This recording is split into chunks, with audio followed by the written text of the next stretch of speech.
সবাইকে কল্পনা একাডেমিতে স্বাগতম। এসএসসি পরীক্ষা ২০২৬ ফলাফল পুনর্নিরীক্ষণের জন্য মাধ্যমিক ও উচ্চ মাধ্যমিক শিক্ষা বোর্ড কিছু নীতিমালা প্রয়োগ করেছে। আগের নীতিমালায় আমাদের মোবাইলে এসএমএস এর মাধ্যমেও আমাদের ফলাফল পুনর্নিরীক্ষণ করা যেত, কিন্তু বর্তমান নিয়মাবলীতে সেই অপশনটা রাখা হয়নি। এখন সরাসরি আমাদের অনলাইনে ওয়েবসাইটে গিয়ে আমাদের আবেদন করতে হবে এবং এই আবেদনটি গ্রহণ করা হবে 11/8/2026 থেকে 17/8/2026 পর্যন্ত। তো আমাদের এই নির্ধারিত ওয়েবসাইটে গিয়ে আমাদের এখানে রোল নম্বর, রেজিস্ট্রেশন নম্বর দিতে হবে। এরপর আমাদের মোবাইল নম্বর দিতে হবে।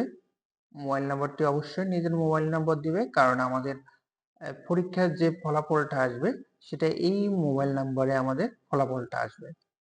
আচ্ছা, এবং পরবর্তীতে আমাদের স্ক্রিনে শিক্ষার্থীর বিষয়ভিত্তিক ফলাফল দেখা যাবে। আর যদি যারা এক বা একাধিক বিষয়ে আবেদন করতে চাও, অবশ্যই কি আমাদের নির্দিষ্ট ফি এই 150 টাকা আমাদের দিতে হবে। আর যদি আমাদের দ্বিপিত্র বিশিষ্ট বিষয় হয়, সেক্ষেত্রে উভয় পত্রে আবেদন করতে হবে। যেমন আমাদের যদি বাংলা হয়, বাংলা ক্ষেত্রে বাংলা প্রথম পত্র এবং দ্বিতীয় পত্র উভয় পত্রে আবেদন করতে হবে।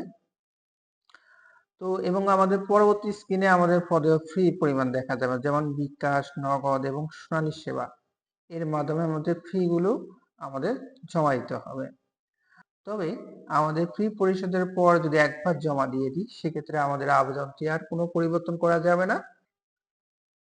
ফি পরিশোধের পর অবশ্যই আমাদের ভালো করে চেক করে নিতে হবে, কারণ একবার যদি আমাদের ফি প্রদান করা হয়, সেক্ষেত্রে আমাদের আবেদনের আর কোনো পরিবর্তন করা যাবে না।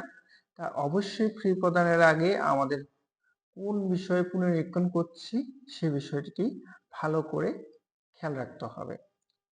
তো আমাদের এই সম্পূর্ণ প্রক্রিয়াটি অবশ্যই অনলাইন ভিত্তিতে হবে, কোনো ম্যানুয়াল আবেদন গ্রহণ করা হবে না।